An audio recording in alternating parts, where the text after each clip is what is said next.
Well, sort of the classic ethnographer's story has the ethnographer being adopted into a native family and being given a native name and so on. But in my case, it worked the other way around. Uh, there was a Cree woman, the first high school graduate ever in the history of her community, who started in 1963 in our first summer there uh, as an occasional babysitter. Gerti by that time had graduated high school and she was home for the summer. I think she was working in Moose Factory at that time. She put in a couple of years as a secretary for one of the school board people. And she was part of a small group of sophisticated, attractive young women that would go about usually in threes and fours around town, and I don't know why it was that we initially asked her instead of somebody else to babysit, but we did. Of course, she was very fluent in English and self-confident. She actually, I think, was a little bit uh, affecting an Indian princess role. She took short steps, and in that way was kind of different. Anyway, it was congenial. It continued the second summer, uh, occasionally babysitting, and uh, she sort of fit in as a kind of an older sister. And I can't say just exactly how that happened or just exactly when it happened, but it happened. And I think it was the third summer when we had the idea to invite her to come and stay with us in Lancaster, PA for the winter and translate my tapes and type them up. And as it happens, it turned out that her father really wanted to marry her off to a fellow at Umenji who she knew. She liked him, but she didn't love him, and she didn't really want to marry him. Her older sister had, her oldest sister, Agnes, had married a white man who was, at that time, they were both child care workers at Horton Hall. But the effect of that had been that Agnes had moved away from Waskaganish and from her family, and Gertie's dad, Malcolm Diamond, didn't want that to happen. He didn't want her to marry a white man and move away. So he wanted her to marry this fellow at Wimenji, and she didn't want to. And so the opportunity to come and live with us for a year was a kind of a solution. It would be something new for her. So anyway, Gertz came to live with us. And all the kids in my family had sort of nicknames. Sarah Catherine was Kath or Kathy. Alice was Al. Susan was Suze. Rick was Rick or Honeypot Dick at one point in his life. And Jennifer was Jen, and so Gertie was Gertz. And it was just a kind of a friendly, familiar way of doing things, and Gertz fit right in. We had a very small room on the second floor of the house that had been a sewing room, and we made it over into a bedroom for Gertz. And she did her transcribing up there. And we were able to pay her, which was important because she sent the money home to her father. And she was a very social, amicable, friendly person. I'd come home after work around 5 o'clock, and she'd be waiting with the cribbage board, and we'd play a game of crib before supper. And so yeah, it was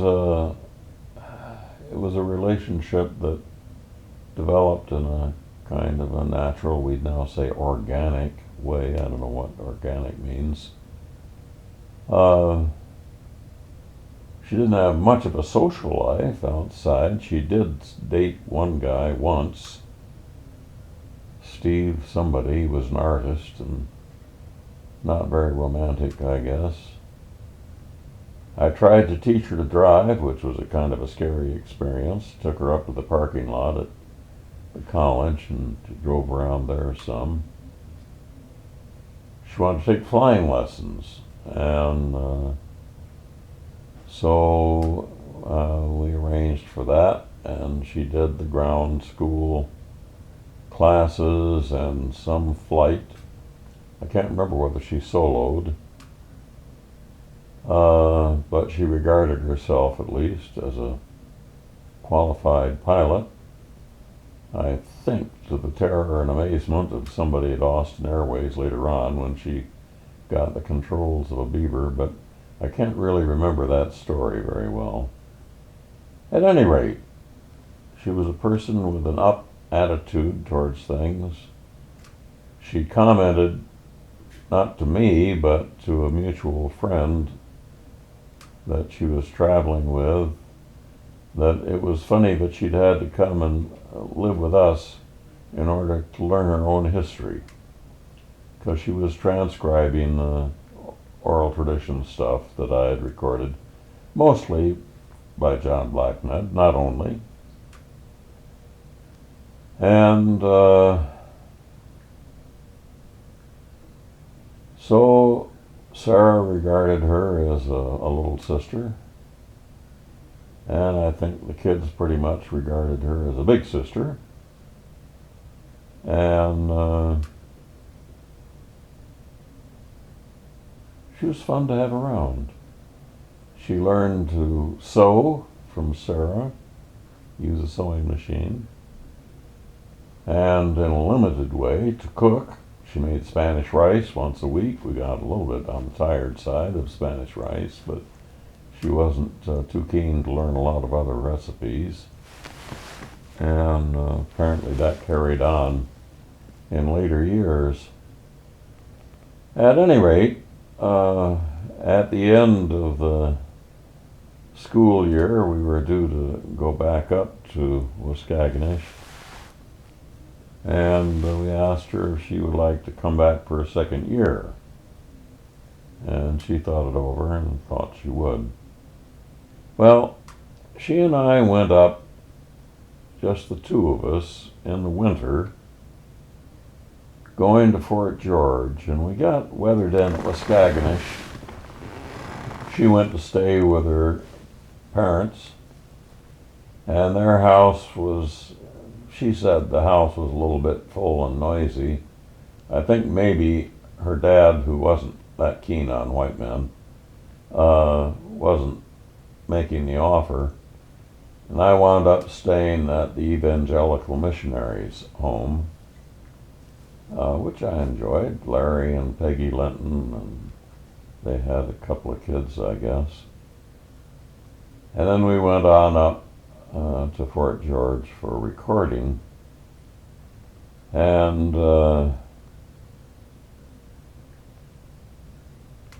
I think it was when she was there that Gerti startled everybody by announcing loudly, "I need a man." And nobody really wanted to say, "Choose me, choose me." And she realized that it was setting everybody back, and she thought that was quite comical. So she didn't hold back on repeating that one. And she teased me a bit, which I had to deal with. She was a very attractive person, but I wasn't available. And I was older than her by quite a lot, and I wasn't the kind of man that she needed. Too old, and too married, and too with kids, and so on. But I remember one time we were staying at the Anglican residential school dormitory, and she teased me in some particular way that invited me to chase her, which I did. And after a very short run, she fell down, and I took a hold of her by one ankle and pulled her back to the room where she was supposed to be and let go. And anyway, she did find a young guy there that was eager. And so following, you could call it a date, I suppose, with him, she, at the table with a lot of us again, said, "I need a man." "No, I had a man." And then she looked at this kid and she said, "Long range super speed?" And he blushed. So I guess he was not the famous lover that he had proposed to be.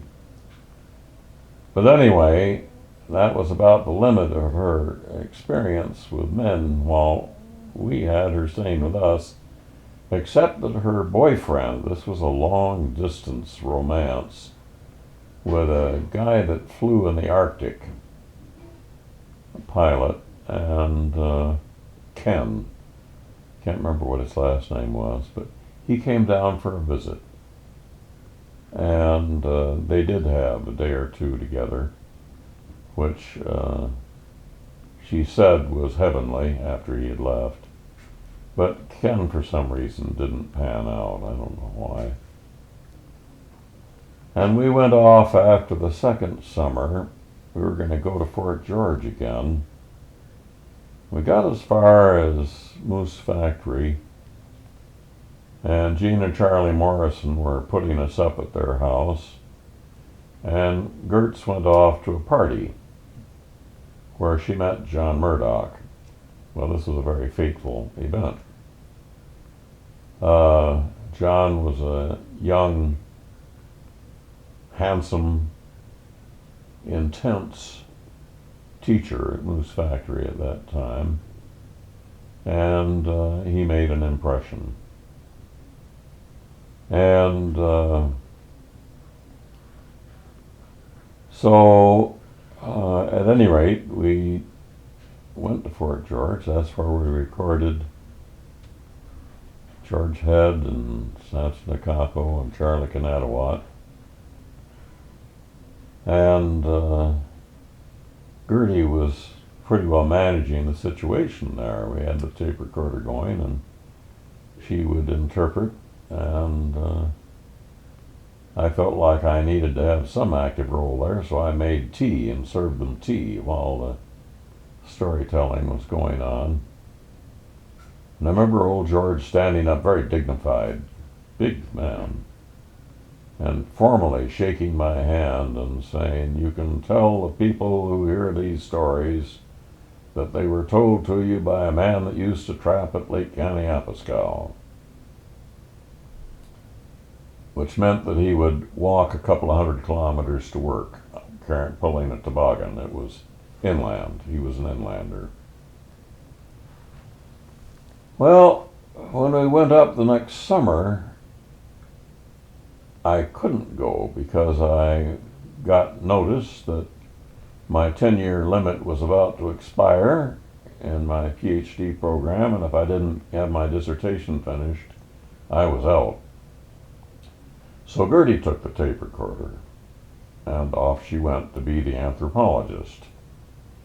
she got as far as Moose Factory and John Murdoch, and things sort of changed.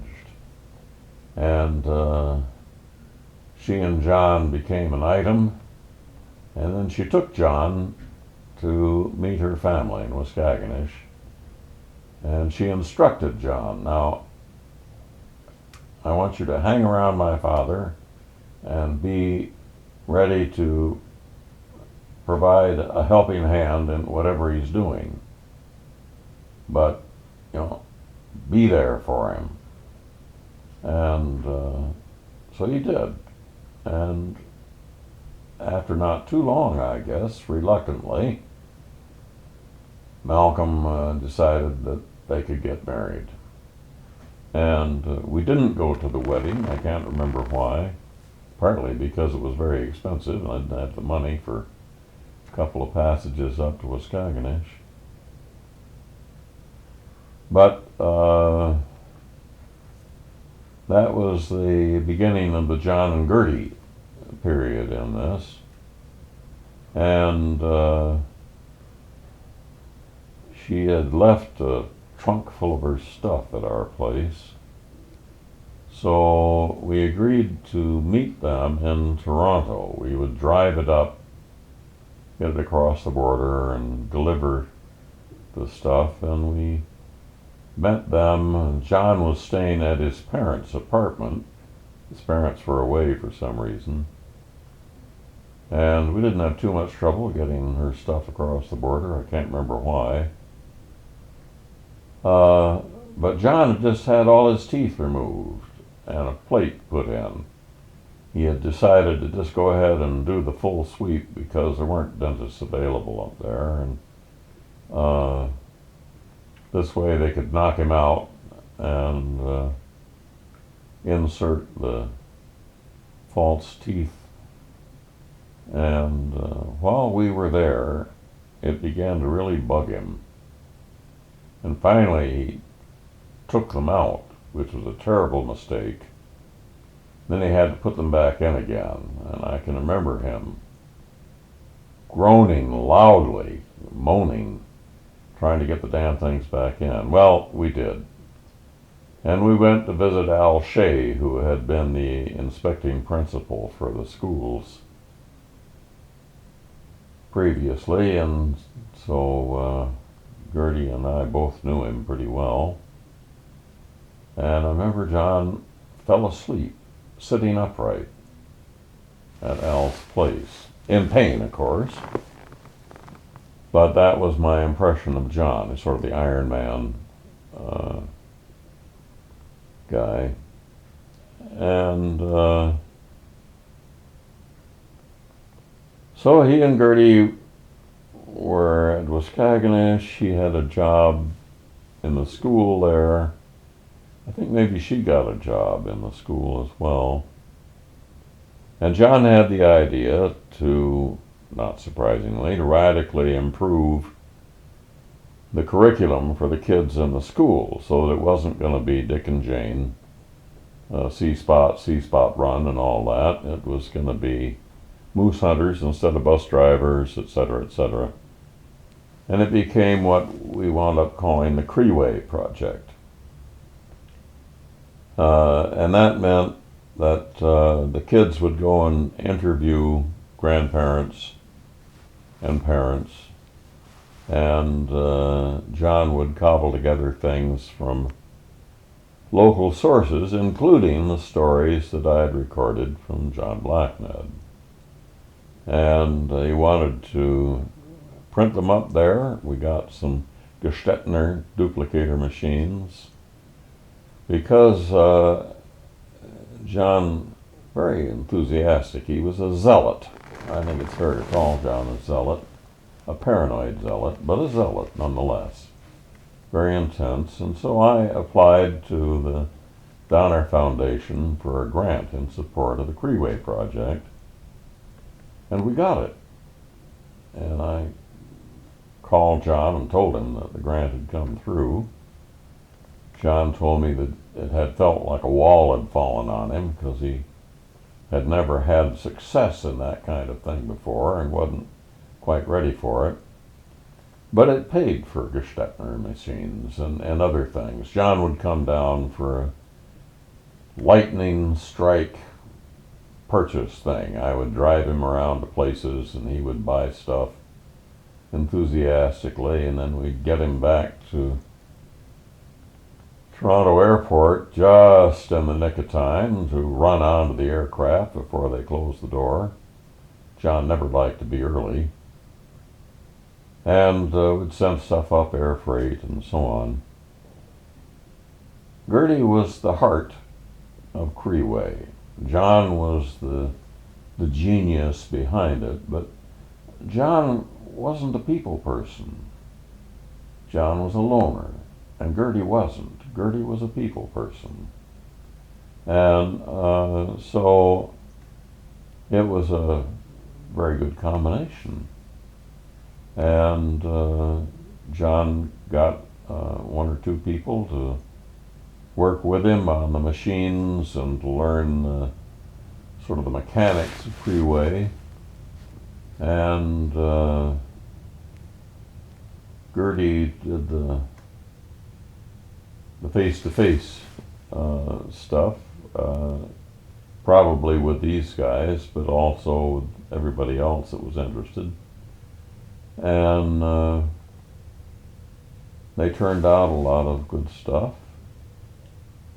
They got teachers from the other James Bay communities to come down for a workshop and see how it was done, and then they went back and tried it themselves, and so it wound up being a bit of a sensation for a while, and the Cree school board decided to formally adopt it.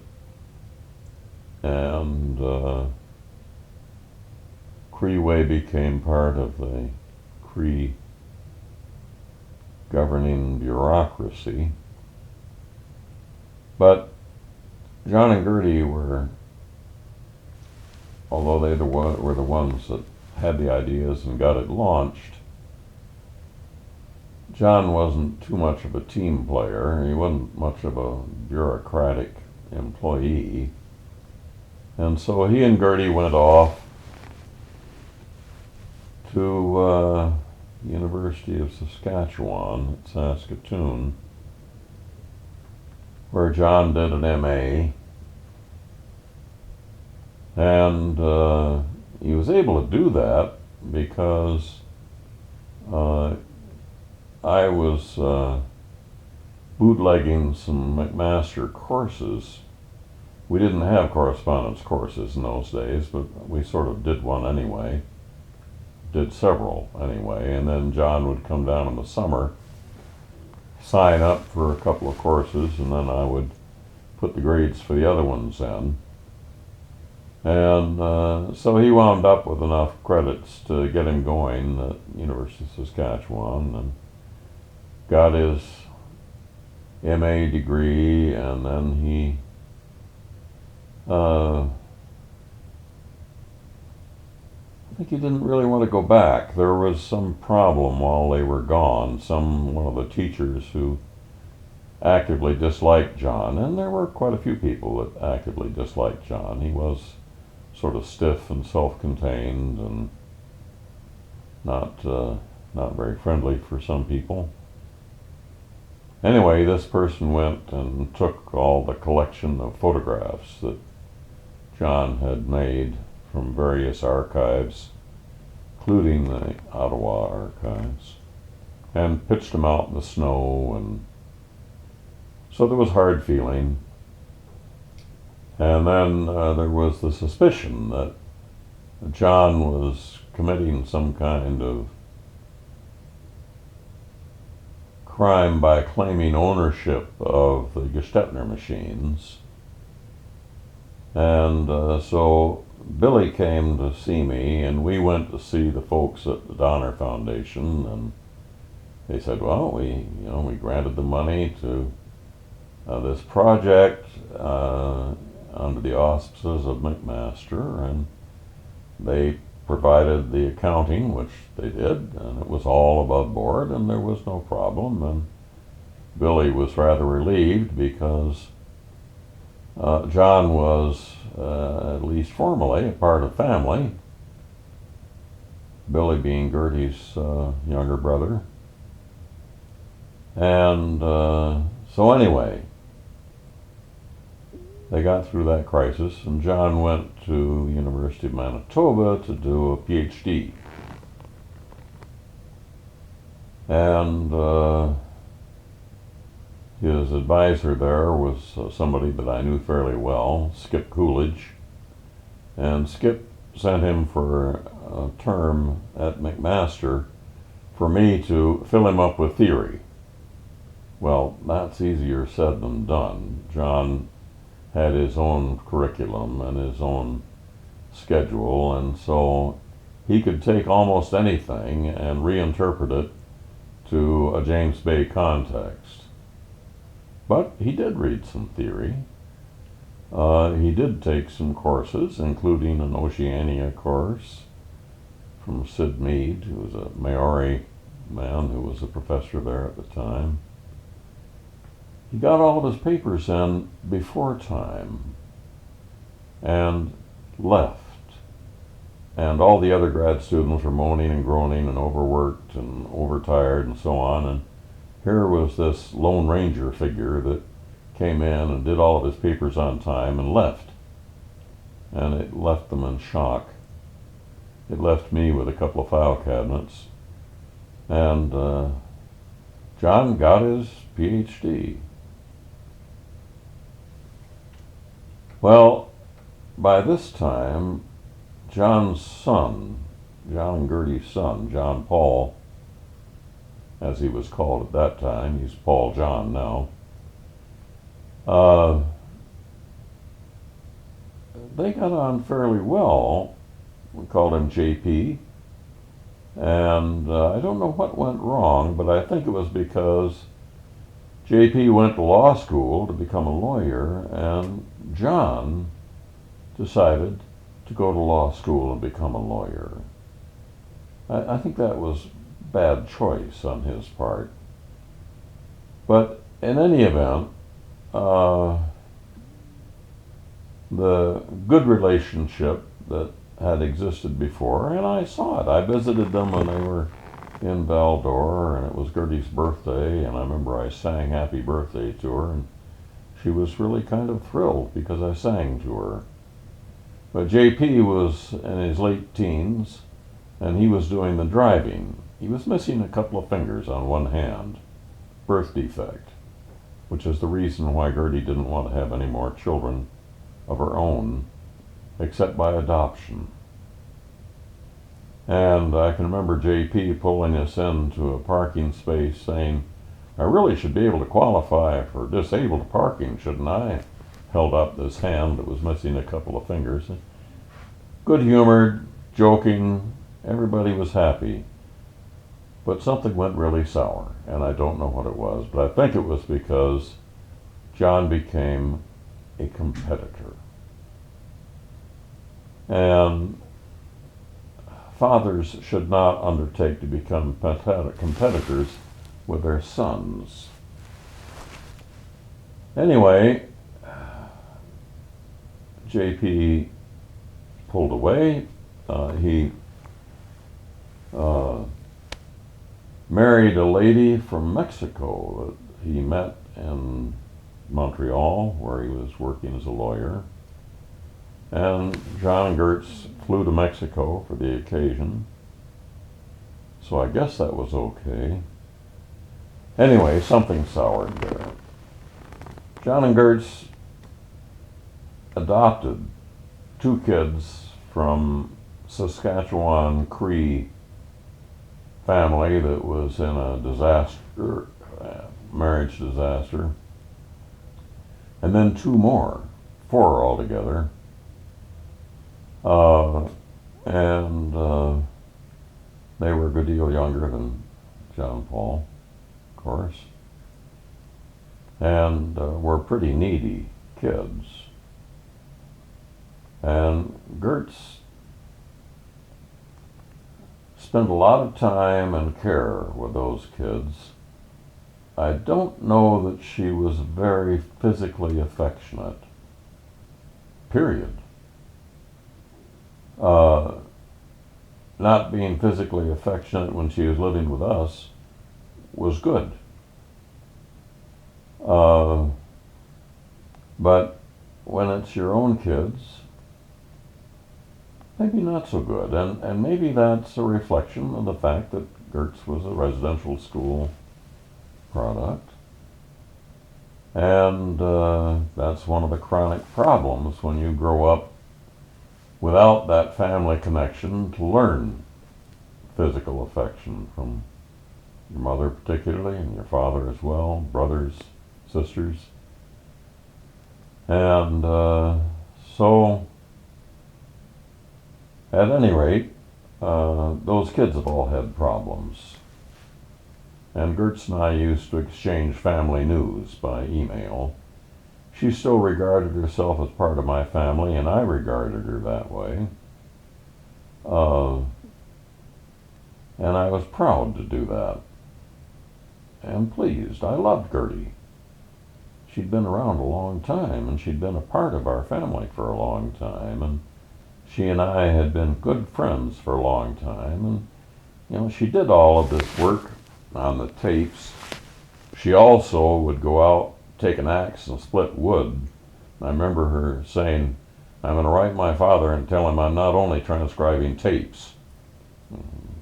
Take a swing with the axe. He's pretty good with an axe, actually. And so it's a little limp. My recollection isn't all that orderly, I guess, but the feelings are there. And when I went to Waskaganish, which I occasionally did, John would organize education workshops. Rick went and spent time staying with them. I don't remember just how long it was, but it was a fair while. And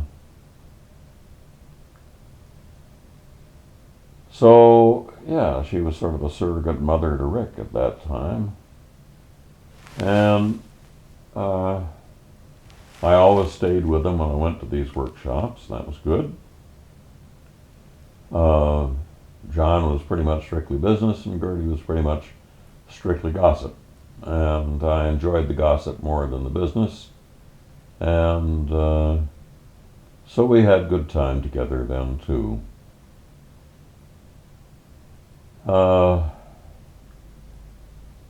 Time went on. I remember I was walking with John somewhere. We went through the band office, and Albert was working away at a desk. Albert Diamond was Billy's younger brother, John's brother-in-law. And John started in on whatever it was that was on John's mind, and Albert made a really ugly face. He didn't want to have to listen to all this bullshit yet again, because he'd almost like speaking from a script. Once he got started, he'd have to tell you the whole story, and if you'd already heard it, he didn't particularly want to do this again. Albert just did not like his attitude. Well, it turned out it wasn't only Albert, and it came to the point where Gertie was told that John really wasn't welcome at family functions anymore. And Gertie had become a community education administrator there. I'm a little bit proud of that because I contributed that job description to the James Bay Agreement. I was put on a working group on education, and I thought that one of the things that could make schools work better would be to have a community person whose responsibility it was to get teachers and parents to knowing each other and deal with problems as they came up. And she got the job for Waskaganish, and she did it for years and years. And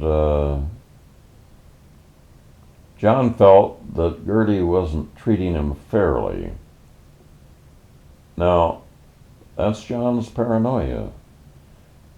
John felt that nobody could treat him fairly, that other people were taking advantage, that other people were being dishonest, that other people were embezzling.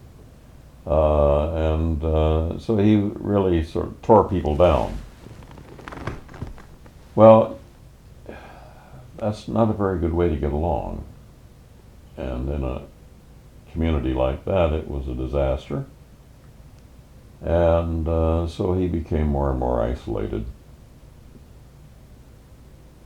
And then, to make this long story short, I heard from Gerti by email that John had told her that he was going to serve her with a suit for divorce, and that he was going to represent himself in court against Gerti, that she had treated him badly.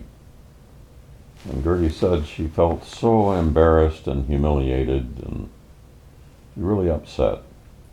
2 weeks later, she had a stroke and died. And I regard John as responsible. Maybe not the only factor, but as being, in part at least, responsible for Gerti's death. She didn't deserve that. She might have left him many times in the years before that. She one time said she wasn't ready to give up on him yet. Back when they were first going together, she told me, "I may not be able to love him, but I can at least respect him." Well, I think that became pretty hard. I don't know that there was much love between them. I think there was some. But it wasn't an easy marriage. It wasn't an easy relationship. He was not an easy person. And towards the end, he had started going to the Philippines. I guess he'd been on computer porn, and he'd seen Filipino women who would undress seductively for the camera in order to get some money, and he decided he was going to go and save them. And he did. He went there. And he started a kind of his version of a Creeway project there to get some of these young women educated and employable as teachers and so on. And so he saw himself as a kind of a savior there, I think. Maybe they saw him that way too. And so he had planned to divorce Gerti and marry one of these women. And he talked about that. He told me about it, and he told others about it. And that was all part of his paranoid fantasy, that somehow he would find a more worshipful wife, I guess. And so he did go to the Philippines several times. He did set up educational regimes there. He did probably good stuff. He's certainly capable of doing that. Certainly intelligent enough to do that.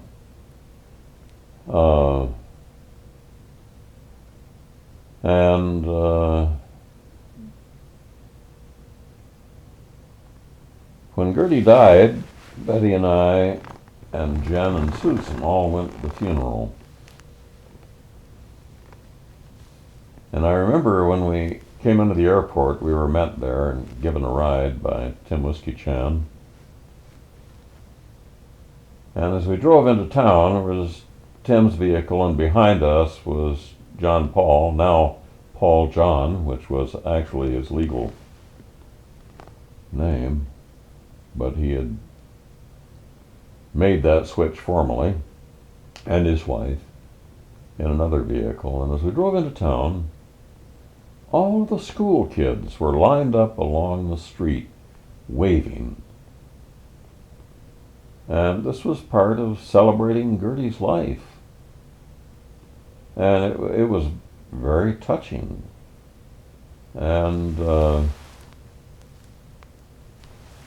then at the funeral, people spoke, and people came. You know, the Grand Chief, I can't remember which one it was at the time, was there, and I made a little speech there, which was, I thought about it, but didn't write it out. But she became a big sister, and it lasted for 50 years, which is something. She felt a part of our family for 50 years. We felt her a part of the family for 50 years. Just by coincidence, we heard about her death when we were visiting a former student of mine who was teaching at what was then Algoma University, had originally been the residential school in Sault Ste. Marie where Gerti finished her high school. And the building, the residential school building, had become part of the university, and we got a tour of it, see the places where she would have been. Then we heard about this, and so there was nothing for it, but we had to leave immediately and fly to Waskaganish.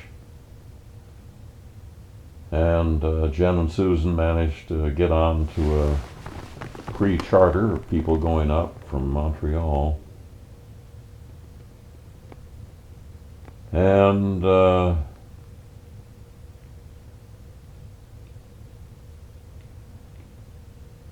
I said what I had to say. I wanted to say, so long, Gertz, and I just couldn't do it. I just emotionally couldn't quite say that. And then I was walking in the hallway, and here comes John Murdoch, who was there, but silent. And he made some paranoid comment that he guessed I was siding with his enemies or something like that. I've forgotten how he worded it. And I said, John, what are you talking about? I didn't come there to side with anybody. I came there because Gerti died, you know. But he wasn't registering on that. He thought I was there to be against him. And it's true, you know, we sat at a table with Paul John and his wife, and he and his father weren't on speaking terms for a long time, and I guess John Murdoch would have observed that. But it wasn't about him, and he took it as if it was all about him. And I tried to reestablish connection with him for a little while by email, and I kept getting these poor replies, and so I finally said, John, let's just take a break. And that's the end of it. I've never corresponded with him again. I don't, in my life, cut people off very often. There are two other people, my stepfather and one professor who wanted to flunk me out, that I have a real sense of animosity for. I hate them. And John, I hate him. And I've cut him off. He's still alive, the others are gone. It's a bitter end to what was a sweet relationship. And it was a privilege to have her as a part of the family. And I did kiss her. When we went up, I went up one time, and John and Gertz were taking me to see Josephine Diamond. And when we got near her place, she was walking up the road, and we stopped, and Josephine came over, and she took my head with her hands and kissed me on both cheeks. I was so surprised. Particularly kissing other people than your immediate family, is not something I knew about. John's comment was, well, she doesn't do that to just everybody. Well, I did it to Gertz. We were getting ready to leave, and John had gone out to the car, and Gertz was standing there in the living room, and so I took her head in my hands and kissed her on both cheeks. She wasn't relaxed with it, but she did accept it. And I'm glad I did that.